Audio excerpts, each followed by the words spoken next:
Cooperation with other schools current in the program and showcase the ease of implementing the program without building new infrastructure. This marketing can be done through lobbying by American Lung Association and not program administrators directly to government, school, and community organization officials. Methods of obtaining parental consent for participation in the not smoking cessation program create ethical concerns over allowing equal opportunity of participation of all populations.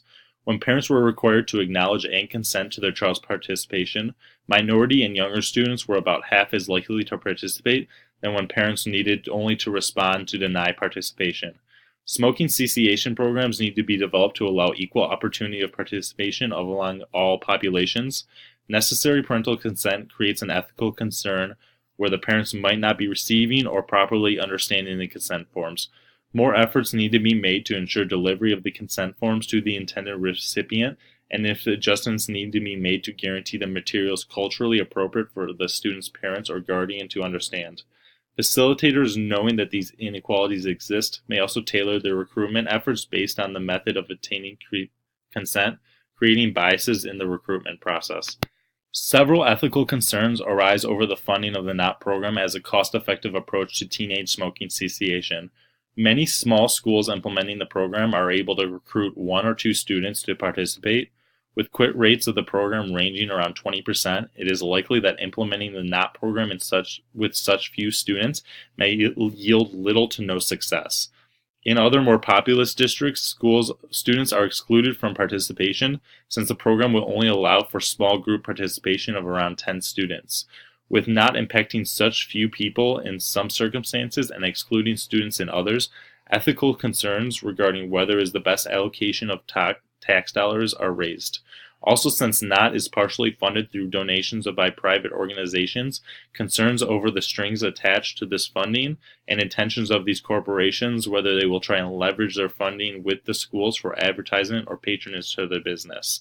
One major opponent of the NOT program is the tobacco industry. Preventing use from smoking threatens the future stability of this industry and therefore eliminates long-term customers.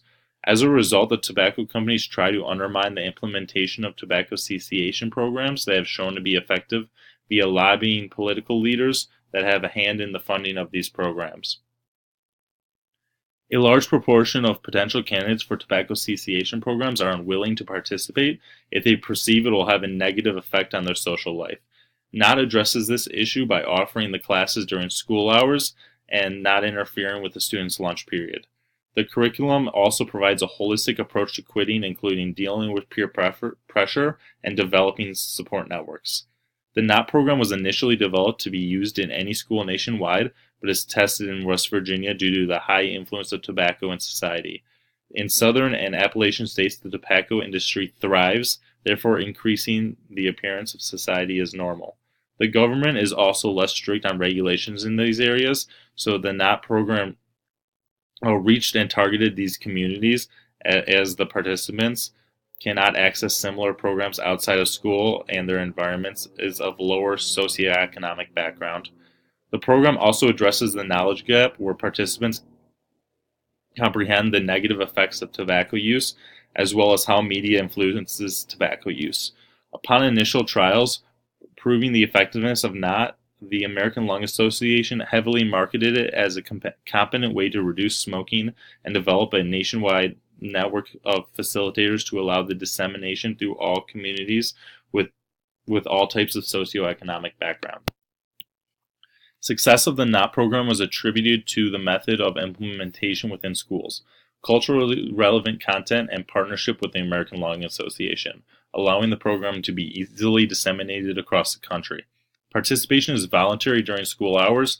The program is viewed as an opportunity to gain a healthy lifestyle and stress management skills to quit smoking. These methods of implementation narrow the participation to a more motivated group and eliminate factors that would turn away otherwise interested individuals by interfering with extracurricular life, social life, and transportation home. The curriculum covers topics that motivate teens to quit, as well as addressing the most common reasons for relapse, which equates for a comprehensive approach of education and emotional management skill development, allowing the participants to avoid the pressures that initiate cigarette addiction, Once a proven set of methods is established, not became successful via implementing the methods of smoking cessation nationwide with the assistance of the ALA.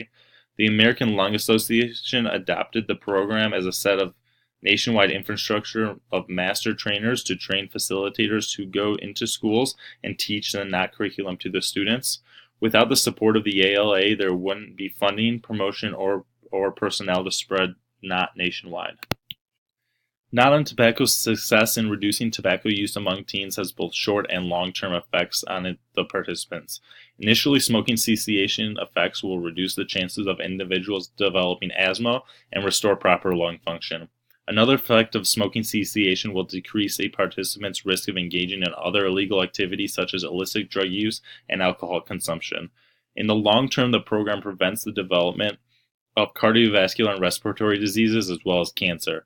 These diseases are among the leading causes of death in America, and reduction of debilities caused by smoking will greatly increase individuals' long-term quality of life.